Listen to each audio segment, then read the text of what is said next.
right. Well, very good morning to everyone, and welcome to our session of the impact of the current crisis on digitalization and the labor market and its impact. Now, it's my great pleasure here to have with me three esteemed colleagues.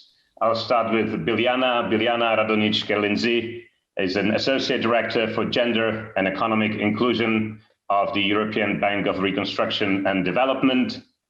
And we have Dr. Xavier Sala, who is a founder of the Global Competitive Index and a professor at Columbia University, today talking to us from Barcelona. Biljana, by the way, is sitting in London. And then finally, we have Giovanni Capannelli, who is the ex-country director for Kazakhstan of the Asian Development Bank, who is today joining us from the studio in Astana, I suppose. Welcome, and thank you very much for taking part. We've got about a little bit over an hour. We'll start with some opening remarks from my esteemed colleagues, and then we will go on and look at how COVID can impact all of us. What's the impact on labor markets, particularly with a view to Central Asia and its comparison to the rest of the world. And obviously, by the end, we will have time to answer any of your questions. So please feel free to write up your questions. My esteemed colleagues will be very happy to answer them. So welcome. And it's good to have you with us. Maybe we start with a big, broad question. What do you see is the impact of the current situation on the pace of digitalization and its impact on labor markets? Xavier, is there, we'll start with you to give us the global perspective. From your research, what is it that you are currently seeing? And do we have any kind of data that allows us to predict and say how the things are progressing? Well, thank you. It's very nice to be here in Kazakhstan once again, even though this time it's not live. But I'm happy to be here once again. Now, let me start with one remark that is not related to the topic, but I think it's very important. In 1918, the world had an epidemic that was way worse than this, the Spanish flu, that lasted for 3 years, killed 50 million people. And of course, the world was a horrible place, and the world was seen from a very pessimistic point of view.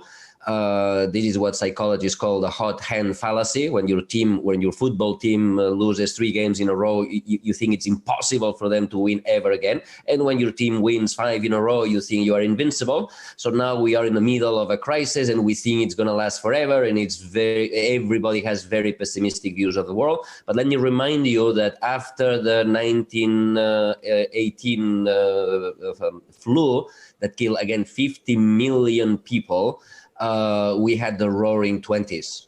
Okay, there was a period in which growth was explosive. People bought cars, the stock market went up, parties, drinking. So there will be an end to all of this, and the world will look different from the world that we envision today. Okay, now we think that the world is going to be a horrible place. It will not. Okay, now. We have been forced by COVID to accelerate digital trends, okay? And this session is an example, right? If we did not have COVID, I would be now in Kazakhstan, and you would be in Kazakhstan instead of being in London, Barcelona, and Switzerland. We will all be there, but we all accelerated the digital trends that already existed before, but COVID has accelerated accelerated a trend that already existed. I'm teaching all my classes online. Columbia classes are being taught 99% of them online. Everybody is having to adapt. Okay. Now, with this in mind, what many experts and forecasters have said is that, well, these trends will stay. Many jobs will move to online, will be move outside the office into people's homes, and these will increase the divide between those who can work from home and those who can't. That will create all kinds of additional technological inequalities. People even predict that offices will close in downtown, in the center of most cities. Prices of real estate will collapse, which will have implications for pension funds that own buildings of this sort. So then people are making all kinds of predictions based on assuming that this trend will continue or will stay with us for a long period of time, much like the effects of September 11, right? September 11, 20 years or 19 years after September 11, we still go through the airport and it takes 2 hours, and they check whether we bring a bottle of water, and we accept all kinds of things that we wouldn't have accepted had not we had September 11. But by the way, in September 11, most people predicted the end of downtowns. People would move away from cities. In particular, they predicted the end of New York. People will escape New York because it's a trap. And that didn't happen. Okay. And for the same reason that didn't happen, I'm skeptical about the views that this acceleration of the digital trends will stay with us forever for two important reasons. One is what the evolutionary psychologists call the social brain hypothesis. This hypothesis basically says that our brain evolved. Remember, we come from apes that were in the savannah competing with lions and hyenas and saber-toothed cats just 200,000 years ago. 200,000 years later, zebras and lions are still competing for food in the savannah, and we are sending humans to the moon. Okay. Now, what is the difference? What happened? What was our brain had the cognitive revolution, and the cognitive revolution comes, according to these experts, comes from the fact that we were forced to interact socially because we were weaker animals. We were forced to interact socially, and in order to understand what other human beings were thinking, we were forced to develop the superior brain. So in fact, we are smart because we are social. Our brains are wired to be social. Therefore, if the trends, the digital transformation that basically force us to work alone at home, if that continues, that's going to have a very negative impact on humans. It's going to have a negative impact on our productivity. It's going to have a negative impact on our health. Lonely people die earlier.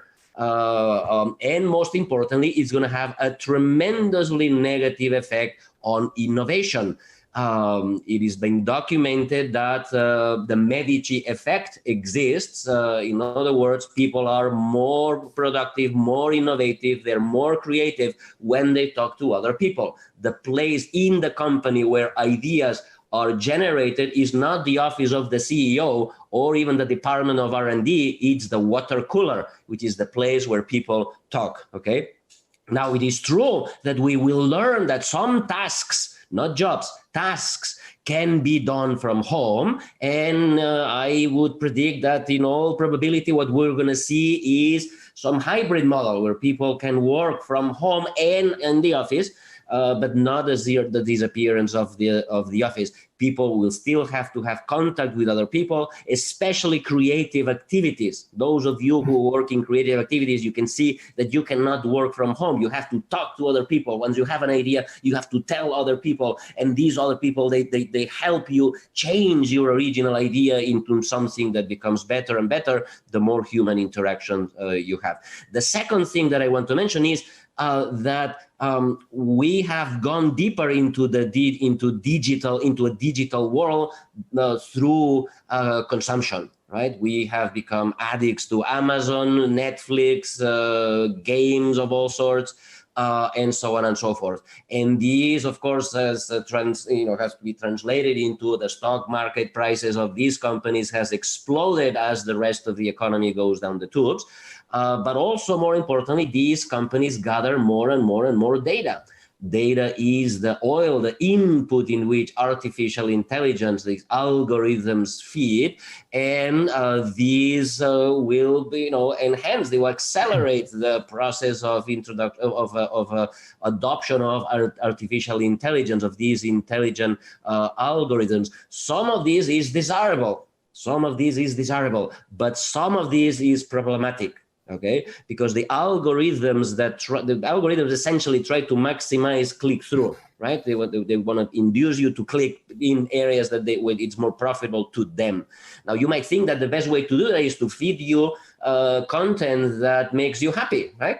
That's wrong. That's not how they do it. The way they do it is they try to manipulate your brain so that you click through more often. And how do they manipulate the brain? They know that radical people are more predictable than normal people.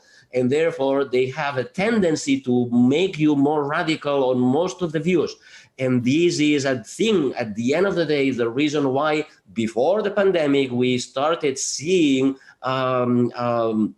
mini revolutions almost everywhere, right? Mini revolutions in Colombia, in Chile, in Spain, radical views, radical presidents, radical candidates. The debates are radicalized, and this is not good for democracy. That's not good for freedom. And therefore, this trend that COVID has accelerated will have negative consequences. So let me stop here.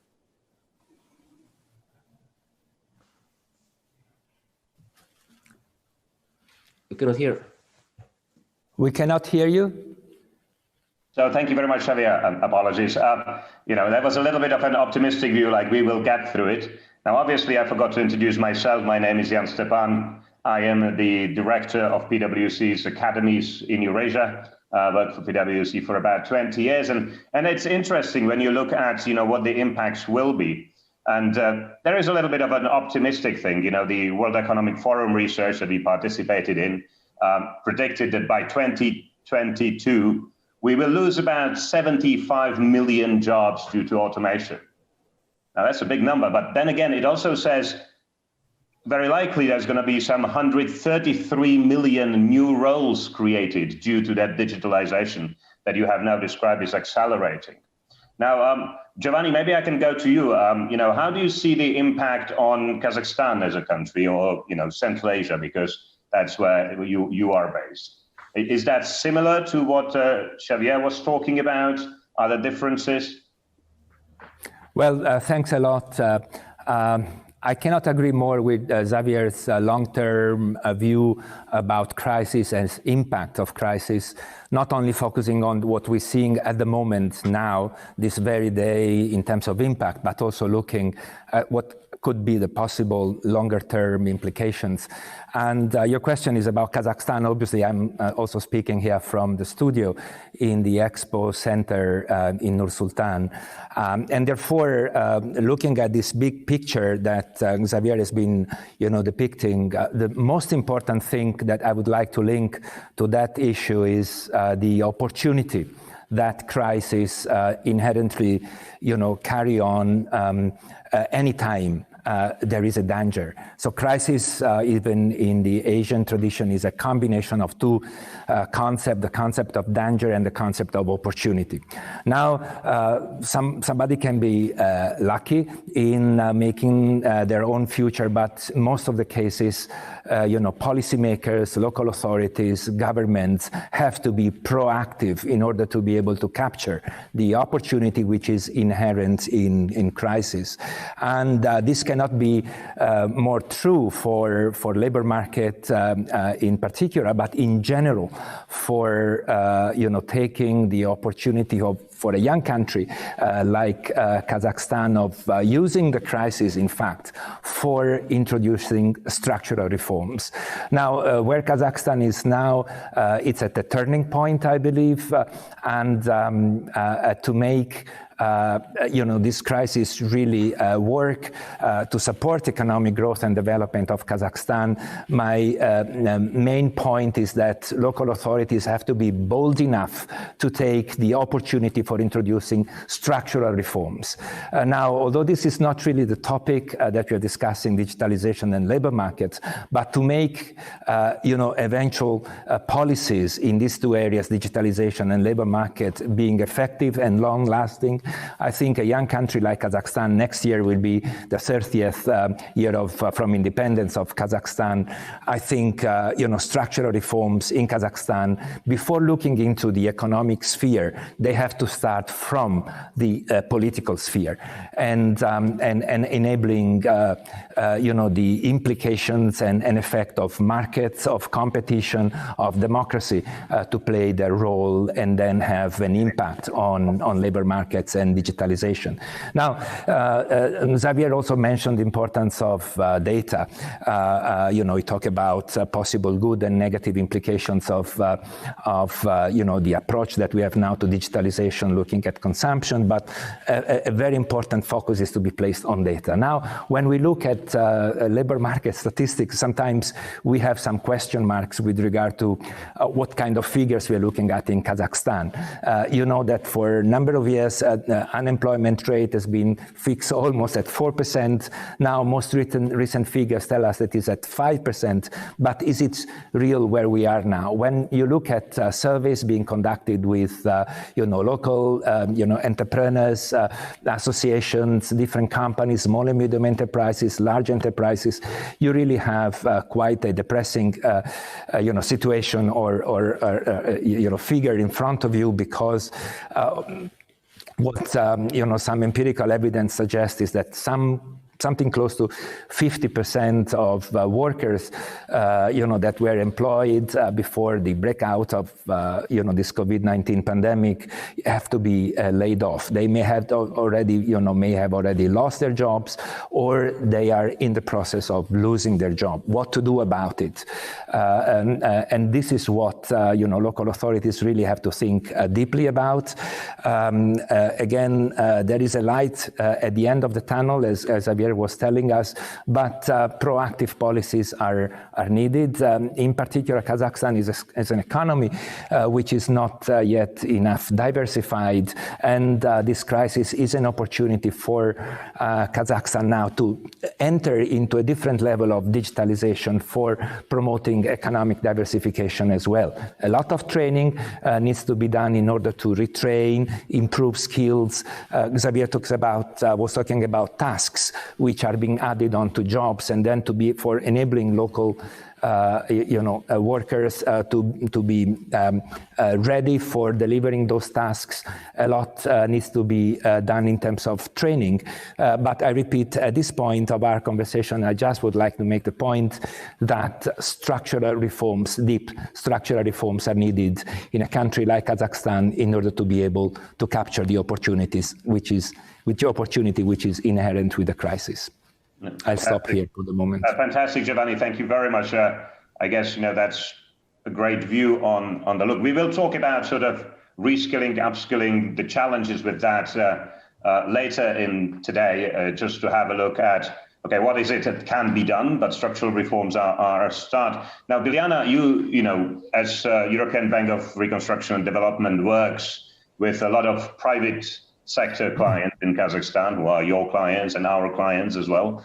So what's the view of the business? Where is the business currently thinking about these topics? Sure. I will start with a famous saying in the English language that necessity is the mother of invention. Or I think in Russian we say "Golna vidumki hitra."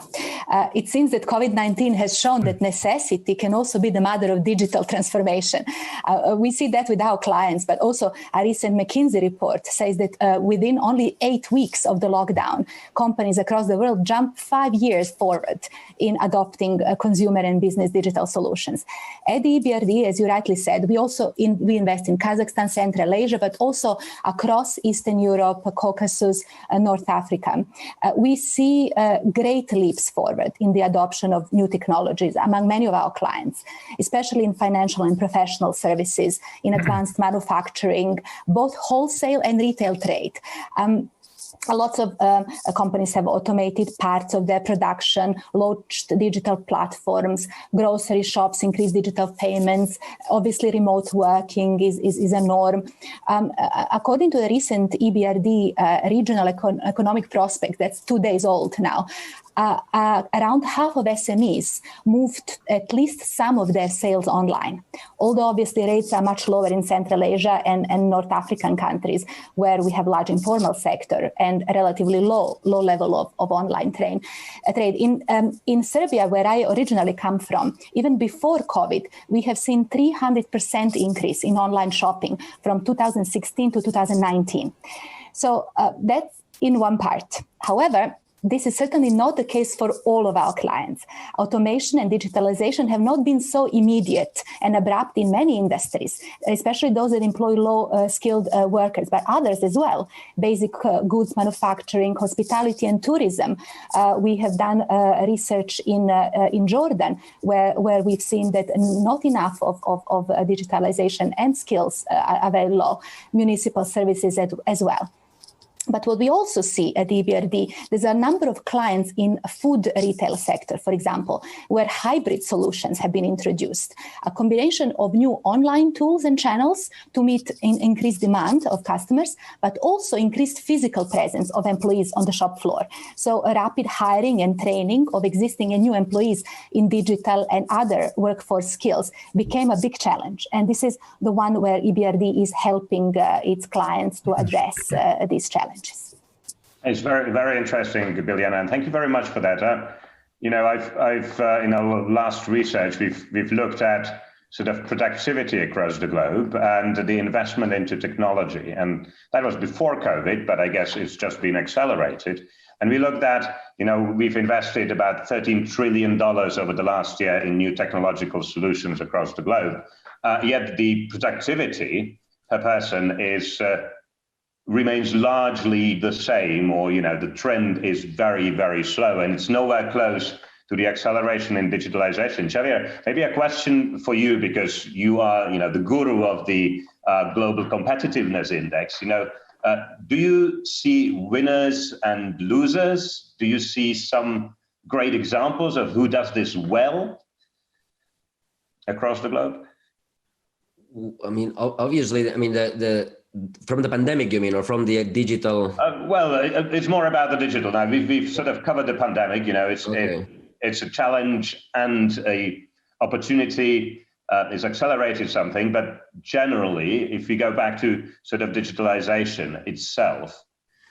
Well, I don't know. I don't know.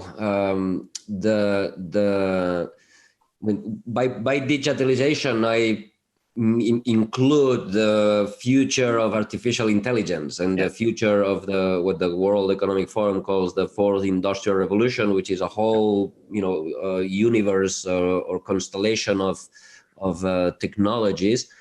Now, certainly the last the past. If you look at the past, if you look at the rear view mirror, it looks like the winners are the rich.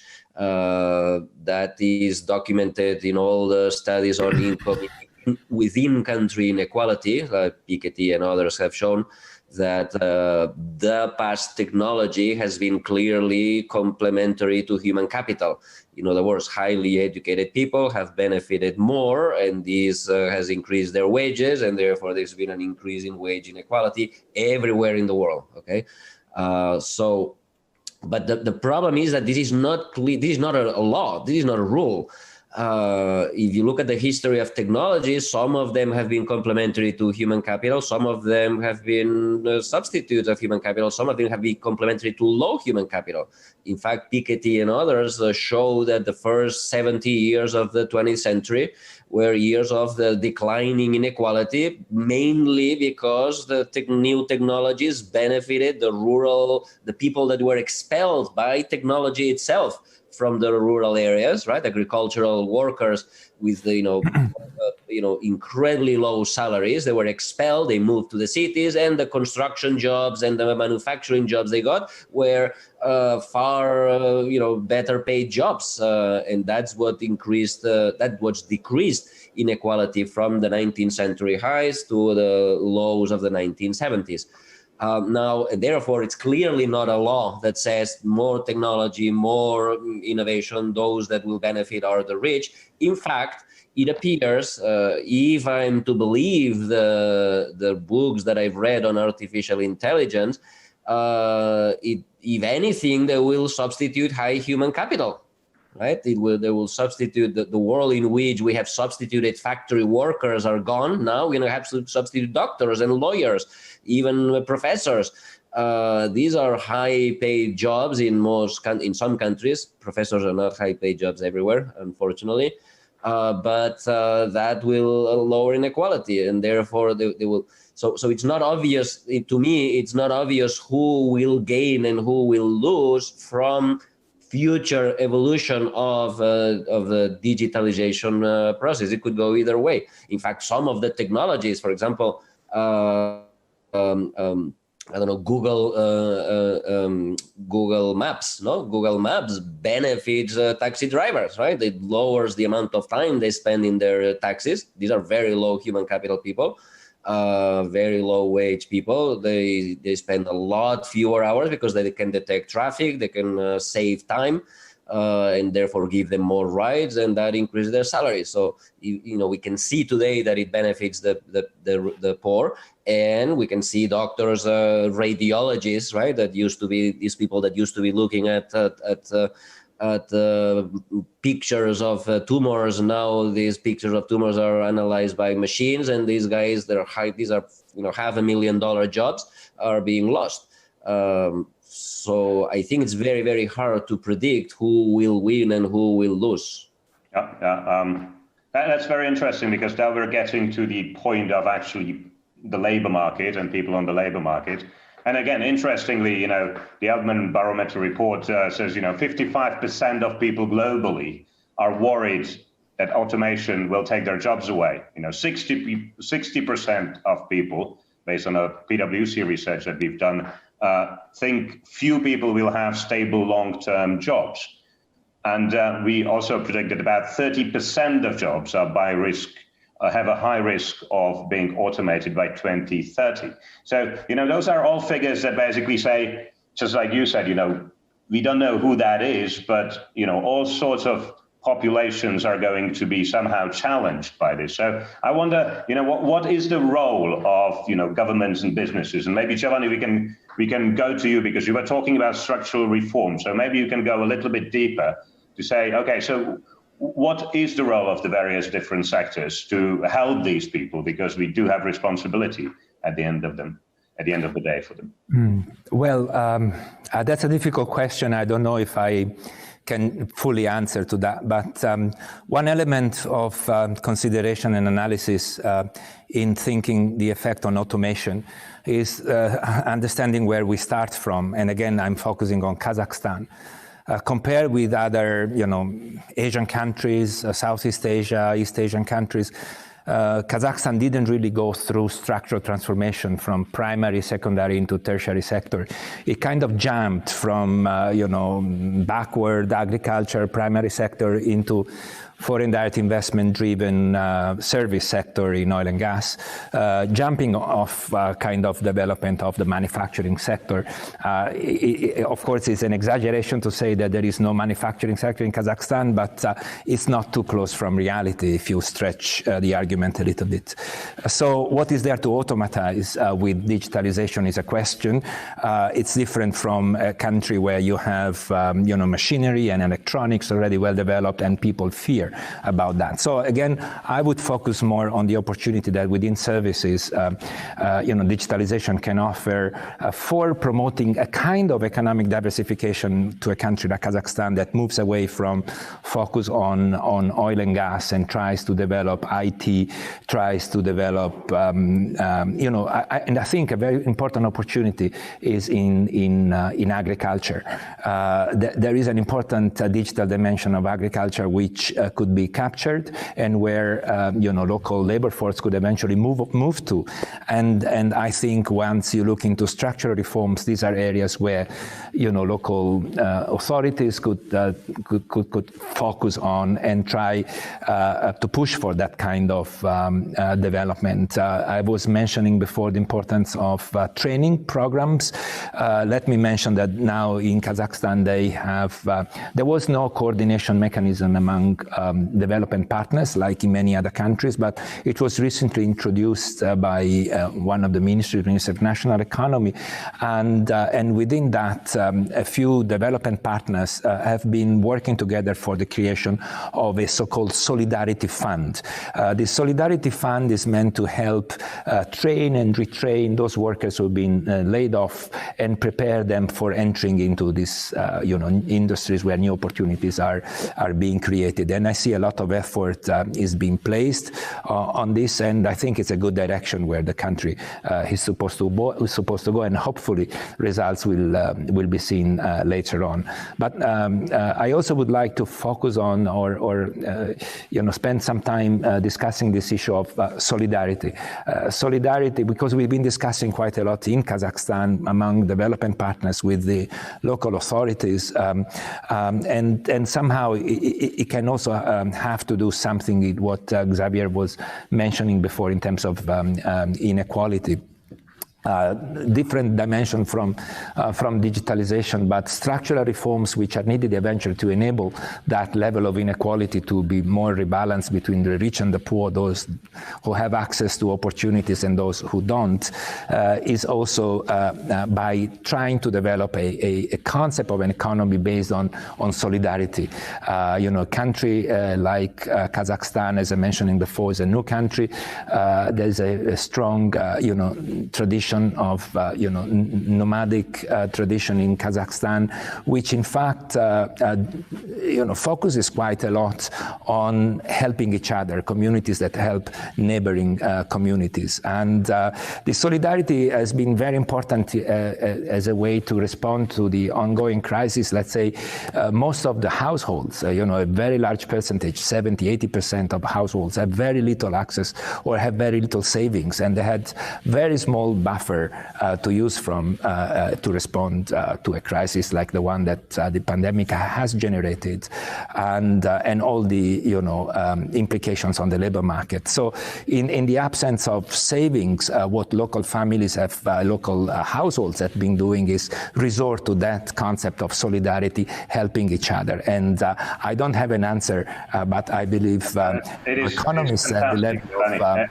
Xavier can tell us how to build an economy. We'll get to Xavier in a moment, because I like the concept of solidarity. In the business sphere, we are talking about ecosystems, and we've had some fantastic examples elsewhere in Europe, like Luxembourg, where the private sector, the development institutions, the government, the education sector, came together to actually come up with the answer to this challenge of reskilling and upskilling. And actually, our own CEO survey, which we do every year, and we ask CEOs across the globe, is very interesting. Actually, the availability of key skills is now, 80% of CEOs consider this one of their top 3 worries, which is hugely high up from just 6 years ago, where it was about 50%. So the concern of business about the availability of key skills and reskilling and upskilling is absolutely emerging as well. Biljana, maybe you can give us a bit more about, your clients and the people you work with. What is their approach to tackling this challenge? Thank you. I think that at EBRD, we strongly believe that digital transformation can have a potential to promote economic inclusion. And when we talk about digital transformation, we often neglect the importance of human capital by focusing mainly on technologies.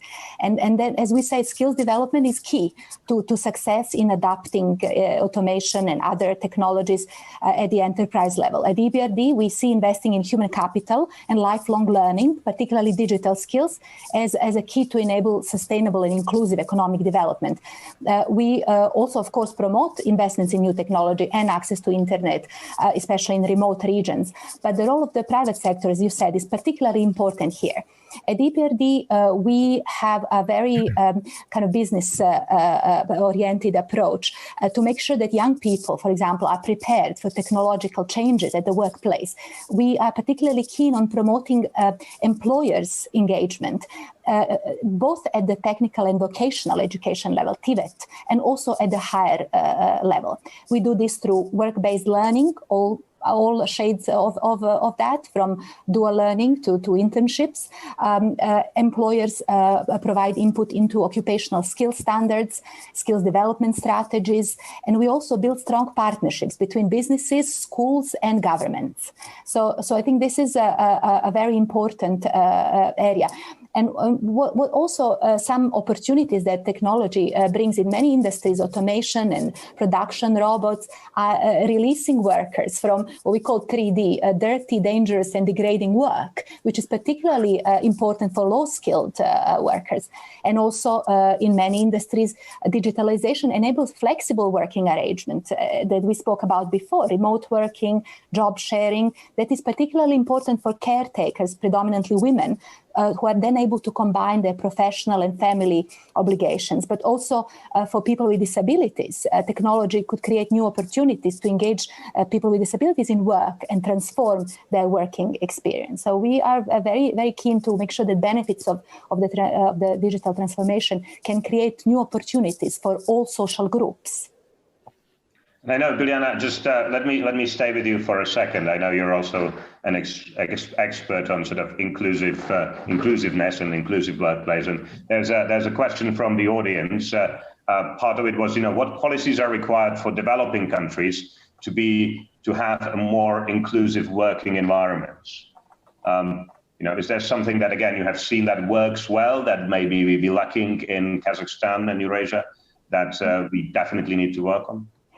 Well, we spoke before that a lot of changes that have happened may not be irreversible, but it's clear that existing barriers faced by already disadvantaged segments of the labor market have been aggravated.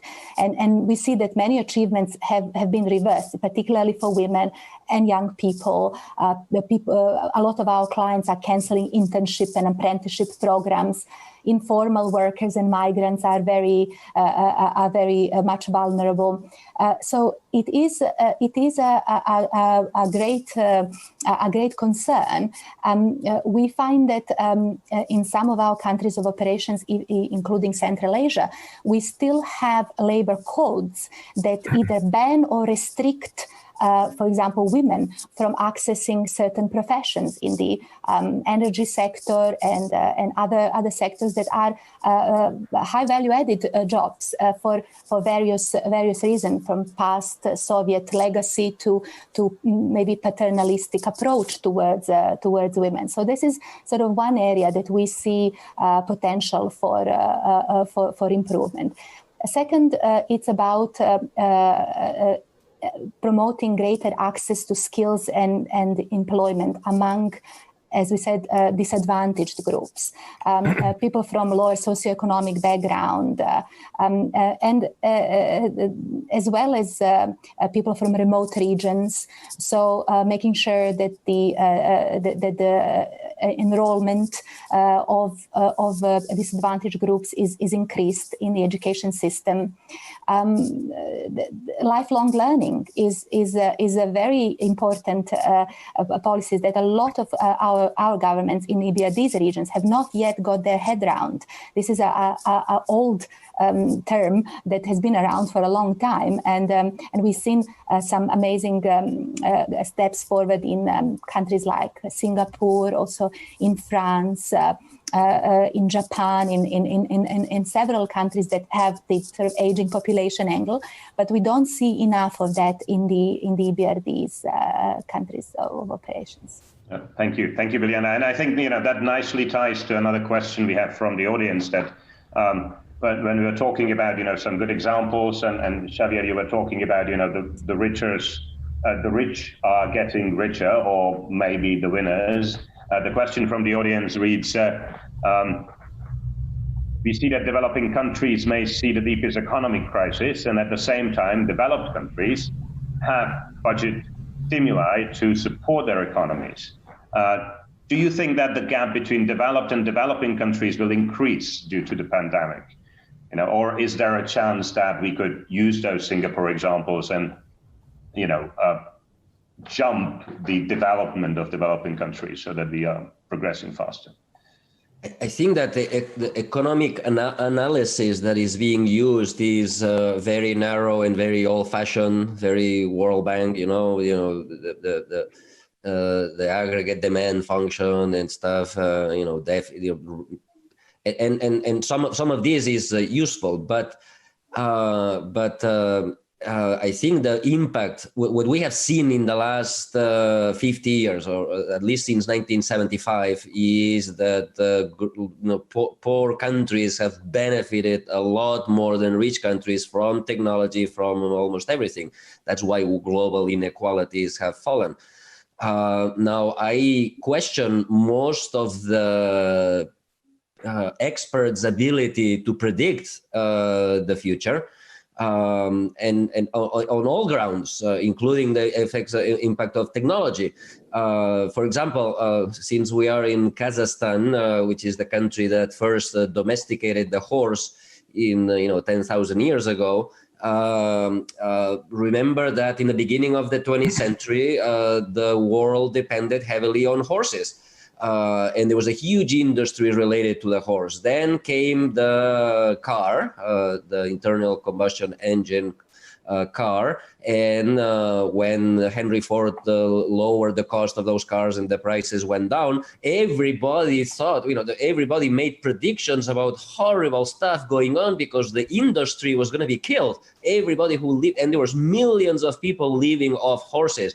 And nobody, literally nobody could predict that one of the consequences of the car was that the cost of going to going out on weekends was going to go down, and therefore everybody massively went out on weekends, and that developed a new industry that we call tourism that has created hundreds of millions of jobs all over the world. Now, the same thing is happening today. We cannot predict correctly what's going on. Nobody would have predicted 20 years ago that we would have things called YouTubers and gamers and bloggers or Instagrammers. And even before, nobody would have predicted that we would have airline hostesses and pilots and TV anchors. And before that, nobody would predict that we would have football professionals. And therefore today it is a failure of our imagination to see where these jobs will come from, but they will come. And I share that opinion, Xavier. And being a macroeconomist myself, I also think it is part of our failure, and the failure of our models to be so unimaginative and so bad in prediction of the future. But I share the optimism. Now, maybe, following on that optimism, Giovanni, maybe, if you look at Kazakhstan, what would you say are the advantages, or let's say, unique value propositions, whatever you want to call them, that, might drive success in Kazakhstan? Well, of course, I don't have that kind of answer to your question. It's too difficult. But if you allow me, I just wanted to contribute a bit to this discussion of inclusivity, how to, through digitalization or other policies. I think there are some basic fundamental policies which are still very important to be put in the right way for enabling more inclusivity. And I'm talking in particular at this taxation policy and trade and investment policy. Why I'm focusing on this? Because I saw, even here in Kazakhstan and other Central Asian countries, the temptation of going against what would enable more inclusivity, namely, closing down trade and investment policy and making it, focus on what you call import substitution. That's a policy that in the 60s, 70s, some Asian countries experienced for a very short period of time and then change into export expansion. Latin American countries have very negative experience from import substitution. But now here, we hear that temptation of closing down because of COVID and whatever kind of justification. So trade and investment, open trade regime, I think still remains a very important enabler for inclusivity. And taxation, I just would like to mention two aspects of that. The increasing progressivity of the system. Many times the systems in Central Asian countries, in Kazakhstan, is not enough progressive.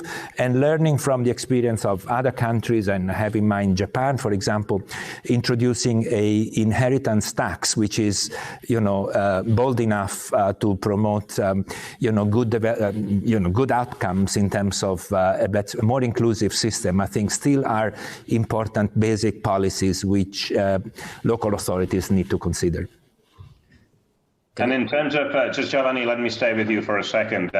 And in terms of sort of education and, reskilling, upskilling, would you have a thought about policies that are missing? Or? No, of course. I mean, I didn't, again, focus on education because Biljana before me, she explained a lot of, important policies in social sectors in general. For example, we didn't discuss much about the other important component of social sector, which is health care and all the importance of digitalizing, the healthcare system and how that can enhance and improve inclusivity. But I just wanted to add on these basic fundamental policies because many times policymakers tend to take a wrong direction, I guess. I would completely agree with this, that having enough fiscal space in order to be able to invest in human capital, in order to be able to provide your workforce with social safety net and afford all these things. The taxation is definitely the key.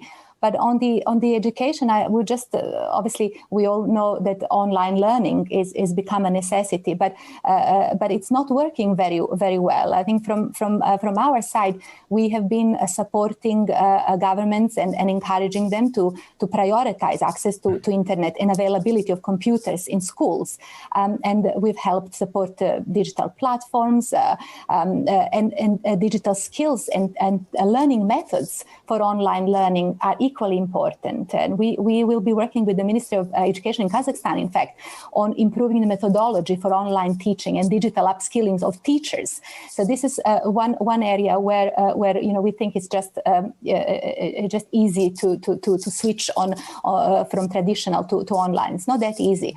And one other point, just a small point I wanted to mention is we invest in edutech companies, which are becoming now very successful in this business-to-consumer market during COVID, as the demand for online learning by individual has really gone up. However, we would like to see more of that digital material and tools for education institutions being also created by the private sector. We think there's a huge potential here. And that's actually quite interesting because what we also see is a huge increase in individual desire to actually upskill, particularly with COVID. It seems, lots of people have realized, okay, things are changing, maybe I need to change as well. And there is this demand that has now been created. But you're right, institutions are lagging behind. Education institutions are lagging behind. I absolutely agree. But we also see that the methods of education are lagging behind. Like you said, online learning is not the only solution, etc. So we as businesses and educators and others, we also have to sort of focus on figuring out the most effective and efficient methods, and most importantly, measure the results. Now, I would like to talk to the audience for a moment. You have a few more minutes to send us your questions. So if you have any questions for our esteemed guests, we've got about 10 minutes to go. Now, before we go there, Xavier, you wanted to add? Yes, on the issue of solidarity and education and innovation, let me add two things. One is that education is a problem. Education is a problem in Kazakhstan. Education is a problem almost everywhere in the world. There is a mismatch between what the education process yields and what the economic system requires. This is a problem in Kazakhstan, this is a problem in Russia, this is a problem in the United States. There are schools here and there that do the right thing. And by the way, PISA is not the right measure the right way to measure whether a country is doing well in school. They're teaching, I think, that they're evaluating the wrong things. What we need is not people who can memorize and solve mathematical problems. Only we need that. We need people who can read, but we need people that are creative, people that are able to collaborate, people that have critical thinking, people that have curiosity.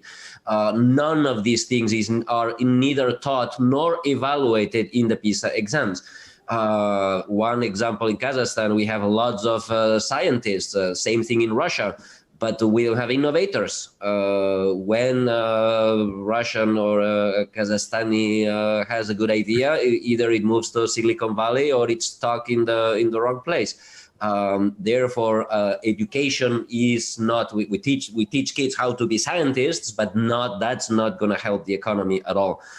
Second. I think Dr. Radonjic said a very important phrase before, and that was that necessity is the mother of invention. Now, as a policy, that's really sad, because that would suggest that if we want innovation, then we should screw up everybody so they need. And therefore, that's true, but it's not a good recommendation for policy. Now, the question, therefore, is who is the father? Right, the mother is necessity, but the father is freedom. Okay, innovation is the child of freedom, freedom of exchange, freedom of experience, freedom to experiment and fail, freedom to imagine, freedom to invest and create and start companies, freedom to fail those companies, freedom from expropriators, whether they are priests or ministers or whatever, that's still the outcome of your ideas. Freedom is very, very important. If you can work on education and empower people to decide their future, including their entrepreneurship future or their innovation future, you will have gained a lot. That's fantastic. May I add a point here, if possible? Yes. May I just add one point, because I think this is very important, this idea of freedom. Some kind of experiment that is being now attempted in Kazakhstan in some schools at the secondary level especially, is to help create some space for the youth, for the children, for the students to really express themselves. Whoever they are, whatever kind of colors they have, space for people to express themselves, for students to express themselves, so that they will hopefully be able then eventually to create that opportunities for innovation that Xavier was talking about. And I would take that even further, Giovanni. Thank you very much for that. I think in businesses, what we see among our clients and in ourselves as well, is we often want people to sort of, innovate, create, reskill, upskill, but we don't actually create environments where they have the freedom to do that, where they, have the courage to go and fail and do their own stuff. We don't create even the time, as simple as that. And then when we do bring in education, we often go in and we do the same mistake that Xavier has so nicely described in the education system, is we teach the hard skills, and then all of a sudden we are very surprised that our perfectly skilled accountant cannot adapt to the new model or cannot invent new things. So I think that's a very, very good issue. Biljana, maybe a few last words from you, because we are getting towards the end of our session here. I just wanted to echo what the other speakers have said. I think that we need a major rethink about the way we approach education. The future is uncertain. And it has always been. We just pretended that it is more certain than it really is. If we all look at our lives, and if you think about, did I predict that I will be sitting in London now when I was in my primary school? Did I predict, I come from former Yugoslavia, there was wars and all sorts of things. There are so many things that disrupt our personal and professional lives. And education really has to offer this flexibility, ability to be curious, to try things, to adapt to any changes that will happen for sure in your lifetime. And this is something that we're nowhere near internalizing and then putting in practice. We are talking about mismatches of skills, and we are working on it, and it is important. But philosophically, I think that a lot more fundamental change needs to happen at the education philosophy. I do agree, Biljana. Now, if I may just summarize, what we started with was, okay, the pandemic is accelerating, and maybe, if I were to say, kicking us in the behind a little bit to accelerate, the progress to digital, etc. But we are still failing good predictions, as Xavier has very nicely demonstrated on a number of examples. Yet, we are fairly optimistic. The way forward is always forward. It's never backward. My esteemed colleagues, thank you very much for your contributions. I would very much echo the call for, the governments, the development institutions, the businesses, the educational and research sector, coming together and really, like Biljana said, we have to reinvent the way we do this, because we don't yet see a very successful approach to this particular challenge across the globe. And therefore, Kazakhstan is not really lagging behind, but it does need to step up, I believe, its game as well as pretty much anyone else. It's been a great pleasure. Thank you very much for spending your morning, afternoon, evening with us. We are now towards the end of the session. So thank you very much to Professor Xavier Martin. Thank you very much to Giovanni Capannelli, and thank you very much for Biljana, Radonjic, Ker-Lindsay. Thank you very much, and have a lovely evening. Thank you. Thank you very much. Bye.